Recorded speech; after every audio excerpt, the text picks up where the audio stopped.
Bonjour à tous, je suis Guillaume Lalu et je suis ravi de vous retrouver dans ce nouvel épisode de Course Épique. Course Épique, c'est le podcast Running et Trail qui vous fait vivre dans chaque épisode une histoire de course hors du commun. Athlète émérite, coureur confirmé ou anonyme passionné, quand la légende d'une course et la destinée d'un coureur se rencontrent, c'est dans Course Épique qu'elle se raconte. Course Épique, c'est un nouvel épisode chaque mercredi, mais c'est également chaque lundi matin un extrait de l'épisode à venir pour bien démarrer la semaine ensemble. Nous avons donc rendez-vous 2 fois par semaine. Et si vous souhaitez suivre notre actualité au jour le jour ou découvrir les coulisses du podcast, je vous donne rendez-vous sur notre compte Instagram courseepique.podcast. Mais ça va pas, le bruit, vous allez le nettoyer ? On va le nettoyer, puis il sera quand même loin par nature et il aura le mérite de faire un peu que c'est vivant. Parce qu'en fait, il n'y a rien de plus déstabilisant que de dire voilà, aujourd'hui je suis spécialement à Los Angeles pour nanana, puis qu'en fait derrière il y a zéro bruit, donc en fait tu as l'impression que le mec est dans son appart et t'arnaques, c'est bien qu'il y ait un peu de vie, un peu de. Tu vois ce que je veux dire ? Quand est-ce qu'on s'est parlé la dernière fois ? C'était en popoté la dernière fois ? Non, c'était... Oui, exactement. C'était chez toi, dans ton appart ? Exactement. Ouais. Ouais, c'était vraiment un studio de fortune. Il y a une expression québécoise que j'adore qui est cogner des clous. Cogner des clous. Tu cognais des clous. C'est comme si tu tapais des clous avec un marteau avec tes paupières. Ou non, c'est la tête qui tombe comme ça. Ouais, j'étais vraiment... C'était après une Saint-Élion épique pour le coup. Là, ouais. Bon, là, c'était épique aussi. Allons-y. Baptiste, bienvenue dans ce nouvel épisode de Course Épique qui est enregistré à Annecy à l'occasion de la Maxi Race aujourd'hui. On est le 1er juin, la course est terminée il y a quelques heures, donc je suis ravi de te recevoir ici. Tu as signé une 4e place sur cette course de reprise. Comment est-ce que tu te sens là, quelques heures après, déjà en quelques mots ? Déjà, merci beaucoup de m'accueillir. Je suis hyper heureux de faire ce petit débrief de course avec toi. Tu vois, je suis pas encore revenu sur ma course et ça va être un super moyen de faire un premier niveau d'analyse. Exactement. Qui donnera lieu à des analyses ultérieures aussi, à froid. Ouais, il y aura à froid, mais c'est aussi cool de le faire à chaud à quelques mètres de la ligne d'arrivée.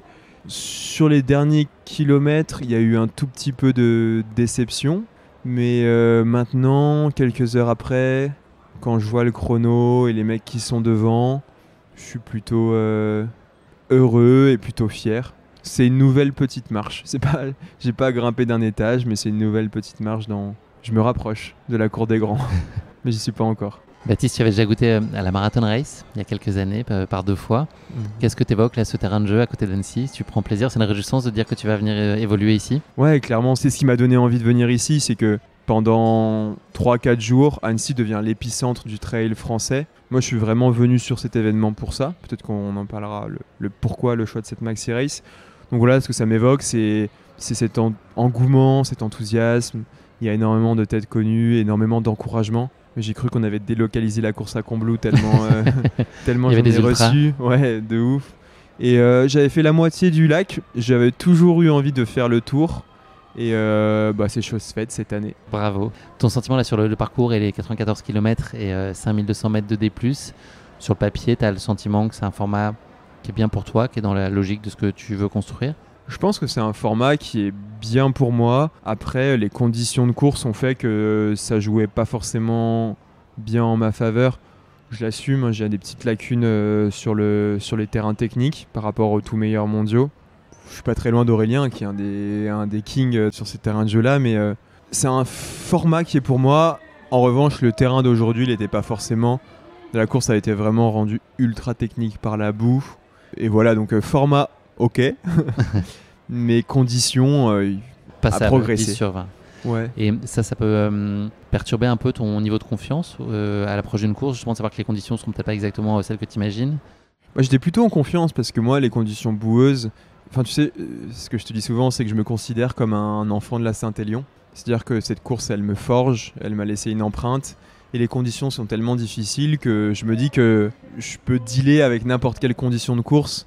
Ok, si tu vas sur l'UTMB, on me dit qu'il fait 0 au Grand Col Ferret, je vais dire ok, mais c'est 15 degrés de plus qu'à Sainte-Catherine, tu vois, donc tu sors le débardeur. et là, on m'a dit que c'était boueux. Franchement, moi, la Saint-Élion, c'est synonyme de boue, donc je pensais être à l'aise. Sauf que le terrain, en fait, est vraiment technique. Enfin, il y a des descentes qui sont quand même assez engagées, joueuses, très rocailleuses. Puis c'était un champ de boue et je suis plutôt, tu vois, je suis un profil plutôt fort, puissant, et il faut que je puisse poser mes appuis. J'étais pas stressé avant la course parce que je pensais être capable de gérer, mais finalement pendant la course, avec le recul, je dois vraiment progresser sur cet aspect-là, mais c'est en faisant ces courses-là qu'on progresse. Et encore une fois, quand j'ai franchi la ligne d'arrivée et que je vois les chronos, la place, je suis fier, je me dis que c'est pas si loin en fait. Baptiste, tu t'es fait rare ces derniers mois. Tu Ouais. nous as manqué, c'est la première chose.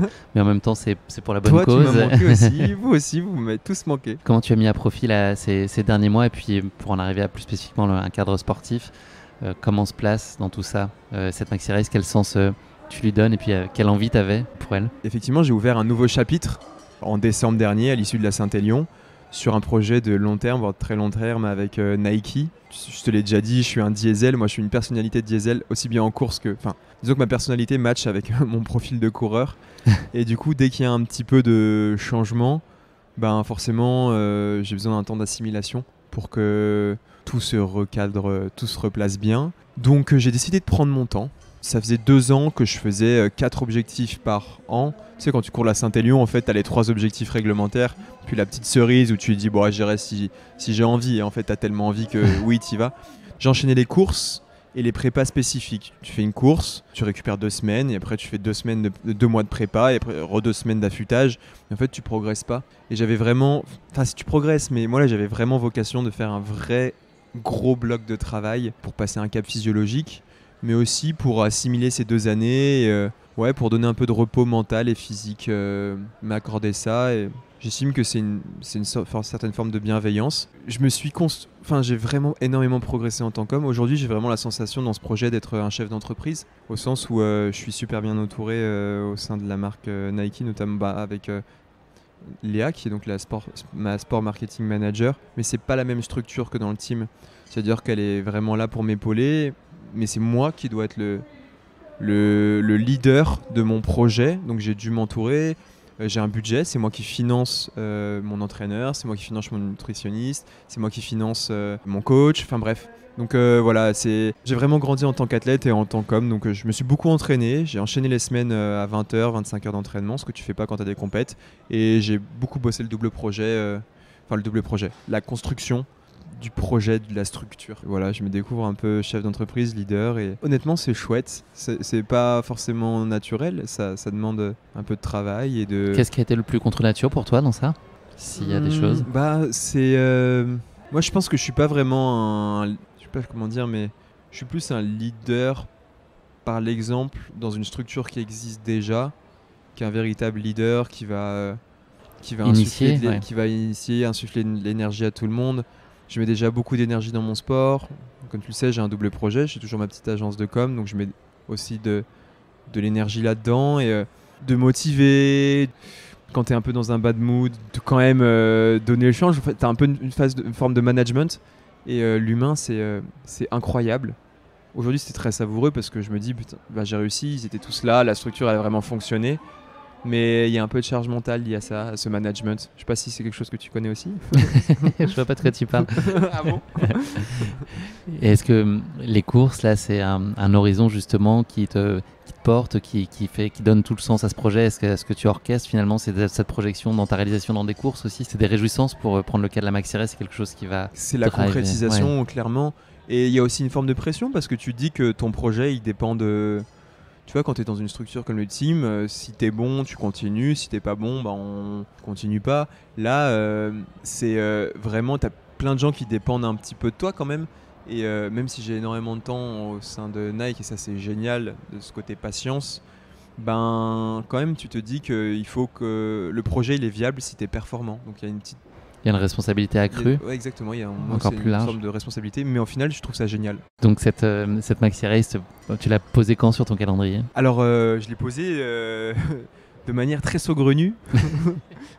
Non, de manière très... Une fléchette, un agenda de course et hop. Exactement. En fait, je fais comme ça, je prends le calendrier sur je sais pas quel site, puis après je l'imprime, puis après je prends ma fléchette et hop. Hop, République tchèque. Hop. Ah non. Oh, j'ai des jokers quand c'est trop loin.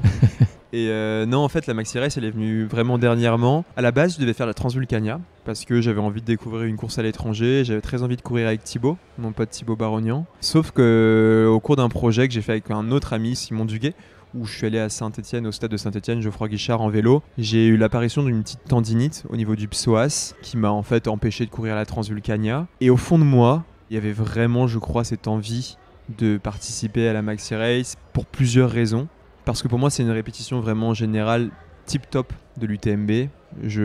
C'est très proche de Combloux, donc très peu de charge mentale, très peu de déplacements, facile à organiser à la maison, donc avec l'aspect émotionnel que cela comporte.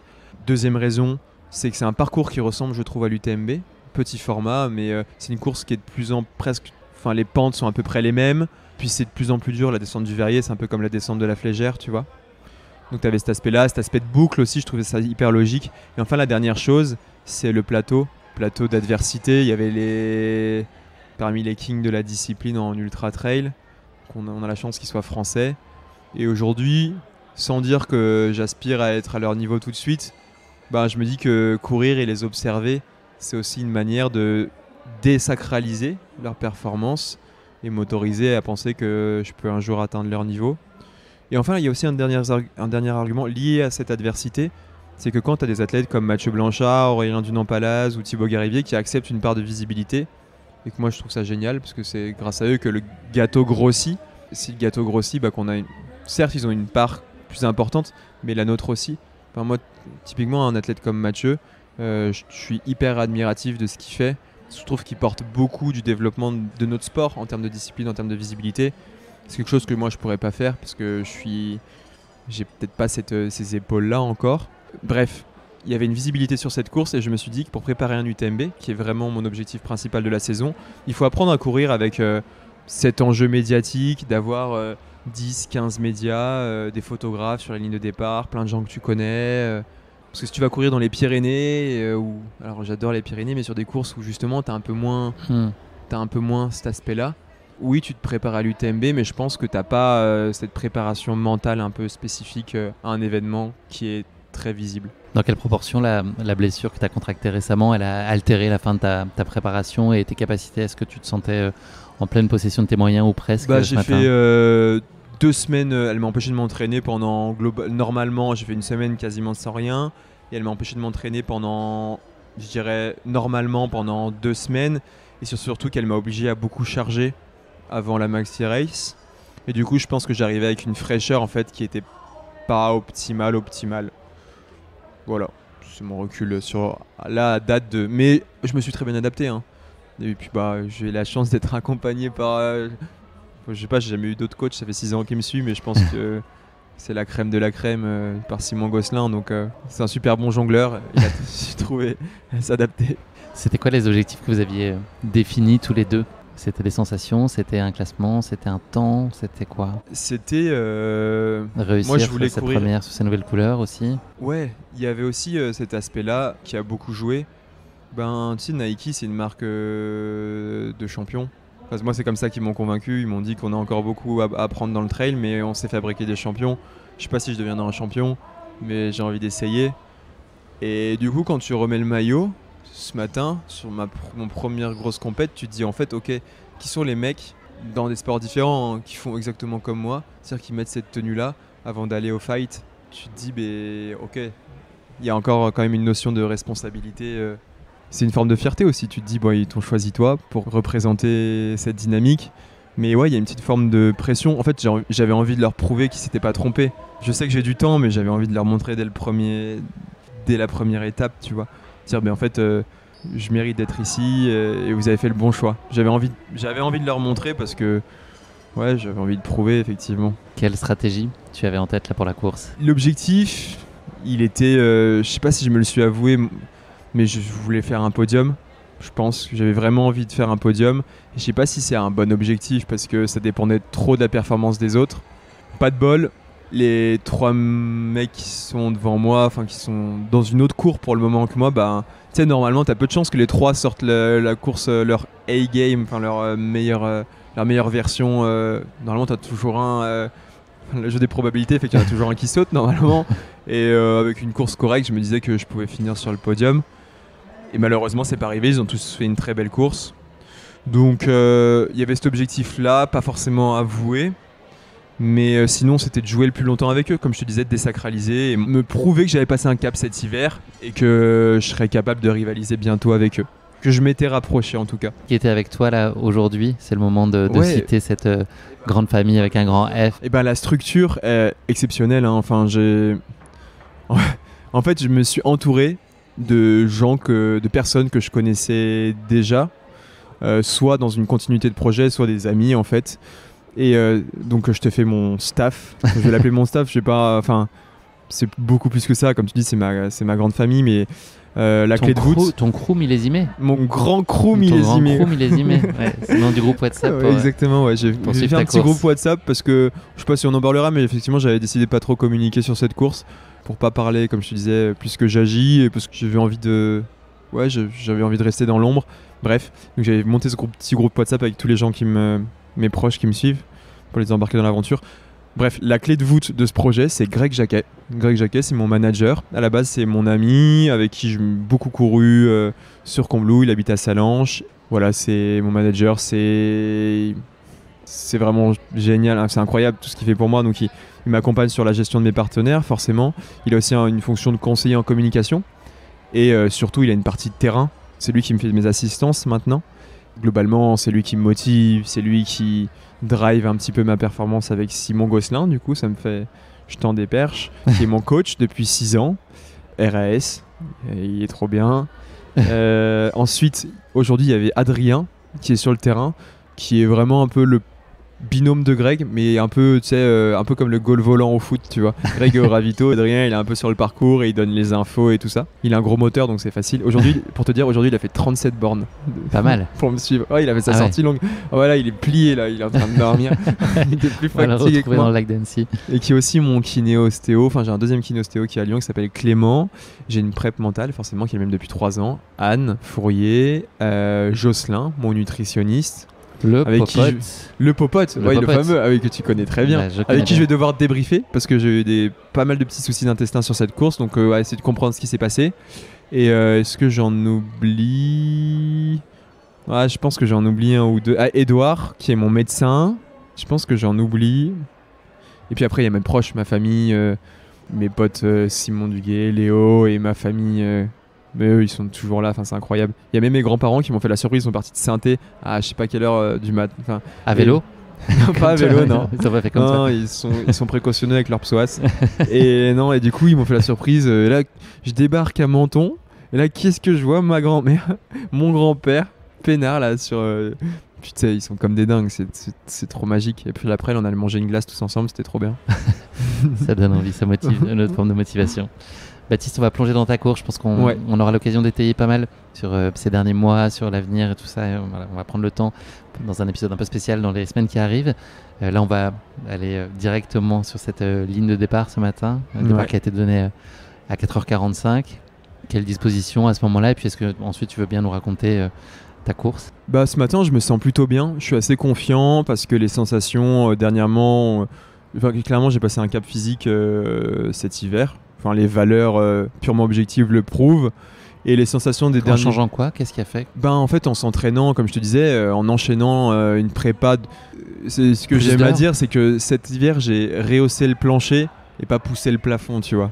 Une prépa spécifique, pour moi, tu rehausses le plafond pour être au top le jour J.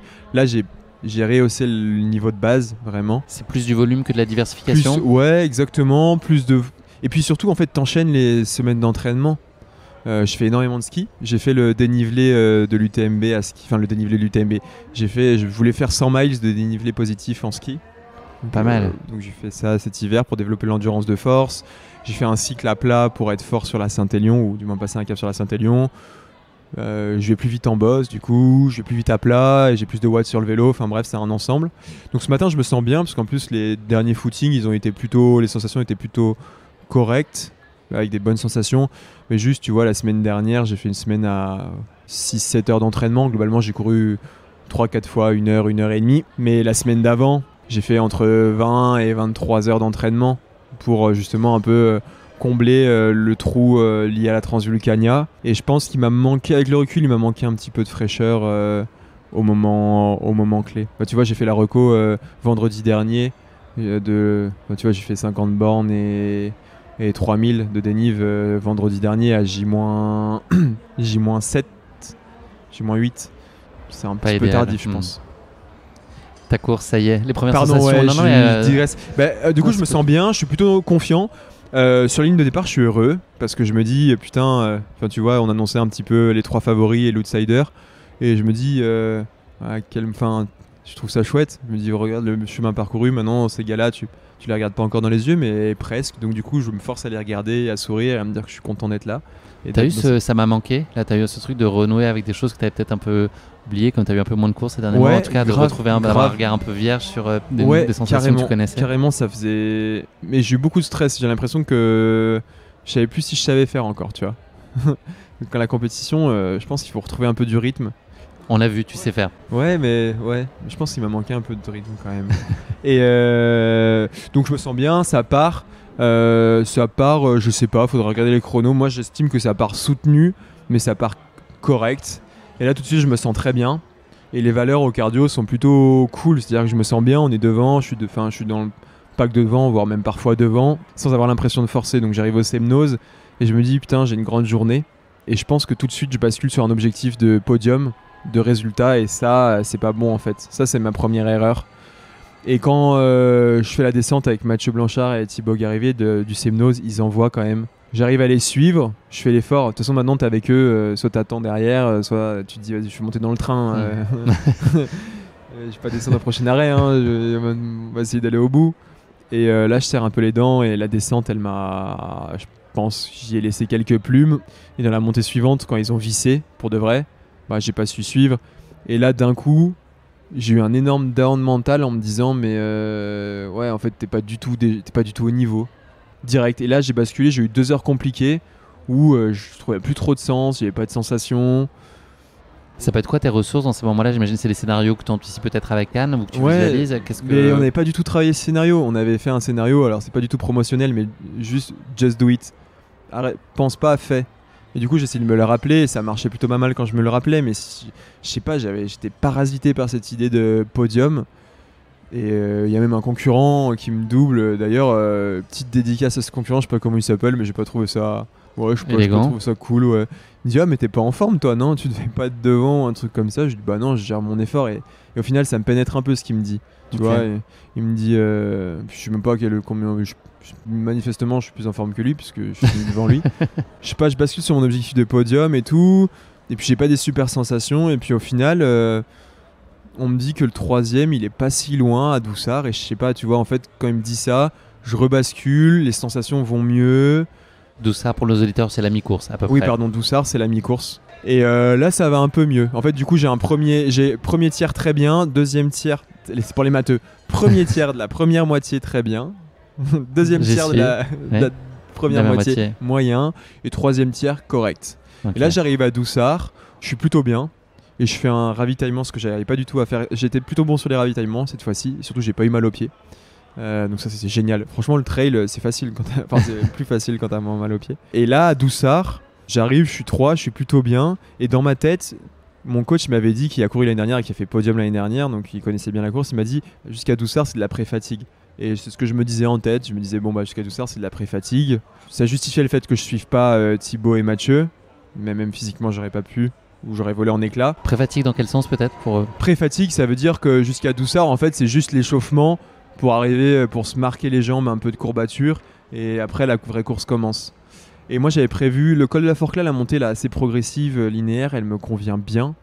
Et là, j'avais prévu d'attaquer et de visser. Dans cette montée, je lâche le 3e, Vincent, et je me dis, ouais, tu fais un bel effort, t'es pile dans tes plans en fait. En fait, trop bien. Tu vas certainement, t'es bien pour le podium, tu fais un bel effort, tu vises, t'es pile dans ton plan, sauf que là ça me fait vraiment mal à la tête quand j'ai l'impression de visser, et là je vois Aurélien qui revient derrière, et là je me dis putain, en fait j'ai vissé mais j'ai rien vissé par rapport aux autres, et du coup il m'a mangé il me rattrape assez facilement sur le col, j'essaye de m'accrocher, mentalement c'est devenu dur parce que je me suis dit Aurélien c'est un métronome, c'est un ultra, il fait du 100 miles, s'il est là il y a peu de chances qu'il craque, ça m'a mis un petit coup au moral, et du coup lié à ça, je commence à avoir hyper mal au bide. Et donc du coup, je le lâche rapidement 2-3 minutes. Et en fait, c'est les 2-3 minutes que je rattraperai jamais. Et c'est là où j'ai un peu de frustration, c'est que Je me dis, mais peut-être c'est sans ces problèmes de bite, tu vois, qui m'ont obligé un peu à m'arrêter. C'est pas une excuse, hein, ça arrive à tout le monde. Je sais pas, il faudra que j'analyse avec Joss pourquoi, mais Il y avait des choses, ouais, vous avez changé des choses. ça m'a vraiment handicapé en descente. Enfin, dès que je descendais, j'avais. Mais c'est le jeu en vrai. Enfin, ça arrive à tout le monde. Enfin, c'est.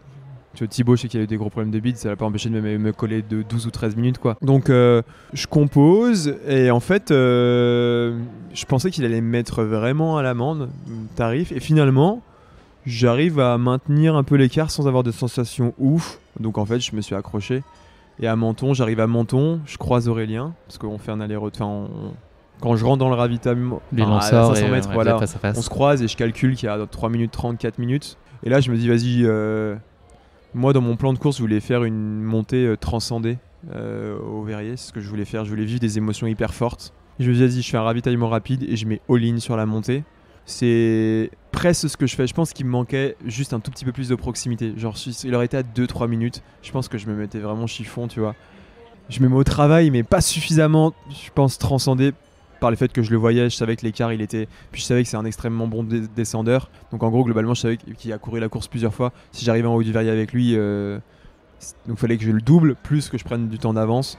Je t'interromps, Baptiste, mais là, j'ai l'impression. Est-ce que la tête, elle a travaillé plus que sur d'autres courses? Ouais, la tête, elle a vraiment. Ouais, vraiment, j'ai pris aucun plaisir, hein. Enfin. J'ai pas pris de plaisir parce que c'était un combat. Même à des moments, j'ai pensé à abandonner. Je me disais, mais en vrai. Mais je pense parce que trop tôt, je me suis vu trop Enfin, je me suis vu. Sur le podium, t'as envisagé le podium. Ouais, c'est ça qui a. Trop beau, trop tôt et trop focus sur le résultat en fait. Trop envie d'appartenir trop vite à la caste, enfin la cour des grands, et je me suis rendu compte qu'en fait la cour des grands, j'y suis pas encore, et ouais, la tête, elle a vraiment travaillé. Et du coup, là, j'arrive en haut, donc là, en haut de la dernière montée, sur la crête. On me dit que je suis vraiment pas loin. Mais bon, tu sais, on me dit 2 minutes, d'autres qui me disent 3-4 minutes. Après, j'essaye de faire une belle descente de Verrier.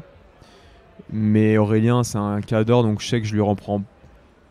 J'y vais pas non plus, je joue pas ma vie, j'arrive pas à jouer ma vie parce que au fond de moi, je me dis en fait, le but.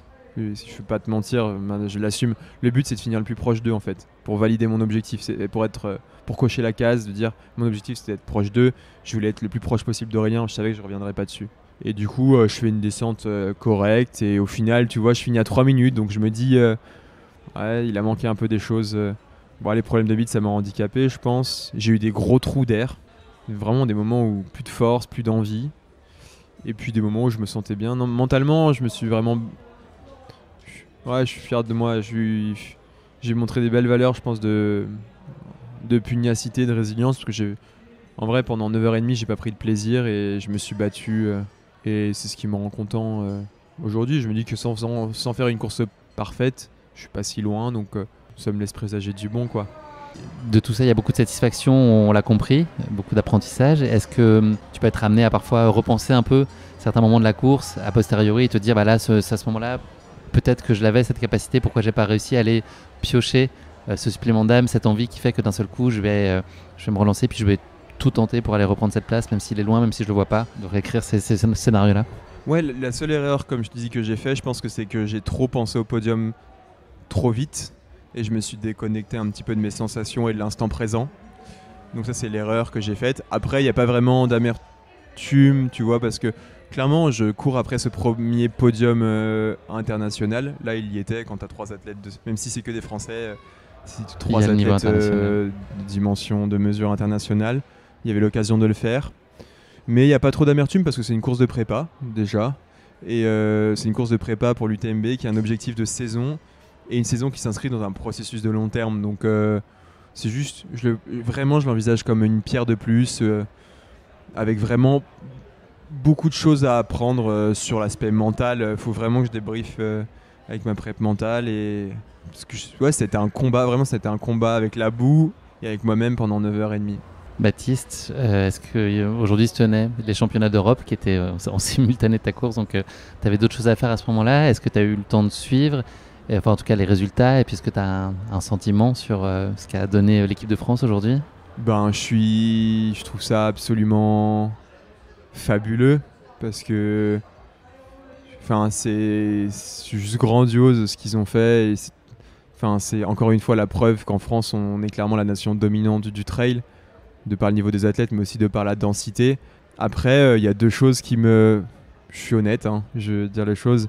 Tu vois, le podium, voire le triplé ou le quadruplé franco-français, je trouve que ça dévalorise presque un petit peu les Europes parce que tu te dis, mais en fait, il n'y avait pas d'adversité. Et je sais pas si c'est le cas, hein, je sais pas si les Espagnols, les Italiens, qui sont les autres, ou les Anglais, qui sont les autres nations dominantes, avaient envoyé leurs meilleures armes. C'est un peu mon regard en tant que passionné de trail. Après, la deuxième chose, c'est que j'ai l'impression en termes de visibilité que les Europes se sont un peu quand même fait cannibaliser par la Maxi Race. Et je trouve que c'est dommage, parce que c'était un bel événement en France. Mais je pense que ça, c'est... Enfin, tu vois, je vais pas jeter la pierre à... Moi, j'ai couru la Maxi Race, tu vois, donc... et j'ai contribué à faire en sorte que ça se déroule ainsi. Mais je pense que c'est plutôt du côté fédéral, tu vois. Il faut s'interroger pourquoi les athlètes qui étaient sur la Maxi Race, ils viennent pas faire les Europes. Parce que la Fédé, je pense que vis-à-vis du trail, c'est pas hyper... on n'est pas vraiment... Pas qu'on n'est pas vraiment considéré, mais que... Enfin, tu vois, moi, je l'ai fait une fois. Quand tu le fais une fois, t'as les yeux, c'était plein de magie et c'est génial. Mais en fait, tu te dis... Il y a assez peu de considération, tu vois, par rapport à... T'as le sentiment de sacrifier d'autres choses en faisant ce choix-là ? Bien sûr, moi quand tu dois aller en stage de l'équipe de France et prendre des vacances sur ton boulot pour aller en stage, je trouve pas ça normal, tu vois. L'équipe de France, les joueurs de foot, c'est leur métier, et ils sont payés quand ils vont en stage parce qu'ils vont représenter le pays, ils vont représenter des partenaires qui soutiennent la Fédé. Donc voilà, il y a ce côté-là et je trouve que c'est un joli pied de nez qui va aussi leur permettre de se remettre en question, peut-être par rapport à ça. Moi, j'aspire, je rêve de reporter le maillot bleu, peu importe les conditions. Ouais, moi, j'étais un peu désillusionné par rapport à ça. Enfin, tu vois, moi, je suis un titre de champion du monde par équipe. J'ai aucun bénéfice, si ce n'est l'aventure humaine, le titre, à jamais. Mais aujourd'hui, le seul avantage que j'ai, c'est éventuellement quand il y a un Krebs dans une région où je vais pour m'entraîner en stage, je peux demander si je peux utiliser la piste et encore je dois la payer, mais moins cher, et je peux avoir des créneaux de kiné, tu vois. Je trouve que c'est un peu léger. Et voilà, c'est un peu mon regard sur la cohabitation entre la Maxi Race et les Europes. Sur la densité, effectivement, il y a eu un certain nombre d'interrogations sur effectivement les athlètes qui étaient présents pour les autres délégations, mais il y a eu aussi cette très belle lutte, en tout cas interne aux équipes de France. On sait ce que tu l'as dit, on a un niveau, une densité très élevée. C'est vrai que ça a donné à des luttes âpres chez les féminines. Je pense notamment entre Blandine et Clémentine qui ont fait livrer une très belle bataille aussi chez les garçons. C'était vraiment intéressant et spectaculaire à voir aussi. Et voilà. Je regardais le replay. Ouais, c'est ça. Il y a Fred Bousseau et derrière, il peut te le raconter si tu veux. Okay. Appuie sur play, il te le racontera. C'est lui qui l'a. Mais je pense animé. que écouter Fred Bousseau qui me raconte la course, ça prend plus de temps que le replay, non ? Ouais, ça prend à mon avis au moins le double. Ouais. Regarde, il est avec ton père depuis 20 minutes. Je pense. On te taquine, Fred. Tu vois même pas qu'on parle de toi. Baptiste, on va pas trop se parler de la suite. Un tout petit peu un entrefilet de ce qui se dessine, mais on fera les choses bien à Comblouf dans un petit mois. Qu'est-ce que tu veux nous dire là un peu de la suite ? Alors peut-être délibérément, tu peux aller très très court terme. On va pas se lancer peut-être sur le sujet UTMB, mais voilà, tes envies là à très court terme, ce que tu veux continuer à construire dans les prochains jours, prochaines semaines. Ouais. À très très court terme, j'ai changé un petit peu mon après-course. Comme je te disais, il y a une dimension entrepreneuriale et désormais je considère qu'aujourd'hui j'ai fait mon métier. Donc avant, j'aurais mis une grosse journée de taf lundi, mardi après la course. Là, je vais me prendre un peu des journées de repos pour assimiler parce que j'estime qu'aujourd'hui j'ai jobé. Et ça, c'est un peu changé. Donc je vais prendre mon temps, je vais essayer de rendre le temps que mes proches m'ont donné et être chill et m'adapter à eux. Ça, c'est très court terme avec du repos. Je vais reprendre aussi un peu par du gravel, je pense. Et après, je vais aller à Verbier pour valider ma qualif à l'UTMB. D'abord à Saint-Jacques pour valider ma qualif à l'UTMB 2020, parce qu'il me faut un petit caillou. Donc, pour valider ma qualif à l'UTMB 2024. Et après, je vais aller au Verbier à Verbier sur le 75. Pas forcément dans un objectif de performer ou quoi que ce soit, mais plutôt de travailler pour l'UTMB et éventuellement cocher déjà une qualification pour l'UTMB 2025 hypothétique. Mais les gros focus ils arrivent clairement. C'est pourquoi j'ai travaillé tout l'hiver, c'est l'UTMB, en essayant de faire mieux que l'année dernière en termes de chrono, essayer de passer sous les 21h petit à petit, et la Saint-Élion. Là apparemment il va falloir que je batte un champion d'Europe maintenant. Ah, il a annoncé sa participation. Je sais pas, mais il vient toutes les années, Thomas, il est trop fort. Du coup, Je sais pas, il faut que je trouve la solution au problème Thomas Cardin sur la Saint-Élion. Mais je suis hyper content pour lui. Ce titre de champion, il court avant. Enfin, la grande performance. Enfin, c'est un mec qui a toujours joué le jeu des sélections, qui est admirable par rapport à ça. Pour moi, je considère que c'est un peu le taulier. Hein. Enfin, tu vois, j'ai vécu des stages. C'est le mec qui fédère le groupe. Et du coup, je suis hyper heureux qu'il soit récompensé aujourd'hui. On est très heureux pour Thomas et l'équipe de France. Et pour toi, Baptiste, bravo pour cette 4e place, pleine Merci de beaucoup. belles promesses. Et on a hâte de voir la suite. On sera pas loin tout le temps, tu le sais, avec notre regard bienveillant. Et puis, on te souhaite le meilleur pour tes prochaines échéances à court terme. Et puis, nous, on se reparle dans pas très longtemps de la suite. Merci Trop pour ton chouette. temps. Il est tard. C'est le moment d'aller profiter un peu, de te reposer, surtout avec les tiens. Merci, Baptiste. Merci beaucoup, Guillaume. C'était trop chouette. Ça vaut pas les popotes. Ouais, ou une petite bise à On n'a Jocelyn pas de quand même, notre popote de papa. la On n'a fin. pas, on n'a pas ça, le poteau de la fin. Poteau de la On n'a fin. pas le poteau de la fin, ouais. Et là, on n'a plus le cerveau pour le poteau de la fin. Maxi Là. Race, Maxi quelque chose. Ouais. Ce soir, ouais, si tu bois, tu te mets une Maxi Race. Non, c'est pas terrible ça. c'est pas très bien, c'est pas très compatible avec notre beau sport. Si, Non, peut-être. moi je peux pas. Demain je suis occupé. Il y a le barrage de Saint-Etienne. Ouais. Donc ouais. J'aurais dû te mettre une bonnette verte d'ailleurs sur le micro. Ah ouais. Franchement, comment c'est possible? Ça va. Tu m'en as remis une grenade. Je t'aurais un peu dit. Parce que c'est Metz, mais la prochaine. Allez, Merci la pour Ligue tout. 1. Ouais, merci pour tout. Salut. Bye Au bye. revoir. Merci d'avoir écouté cet épisode. Si vous l'avez écouté jusqu'ici, c'est qu'il vous a probablement plu. Alors n'hésitez pas à noter le podcast et rédiger un avis sur votre plateforme d'écoute favorite. C'est essentiel pour soutenir ce travail indépendant. Cela ne vous prendra que quelques secondes et ça change beaucoup de choses pour le podcast. Et pour être sûr de ne manquer aucune course épique à venir, n'oubliez pas de vous abonner sur votre plateforme d'écoute.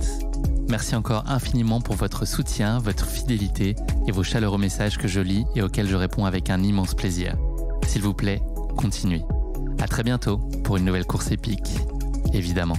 Et si vous voulez vibrer d'ici là avec des aventures hors du commun, courez écouter dès maintenant le podcast Aventure épique, le petit cousin de Course épique.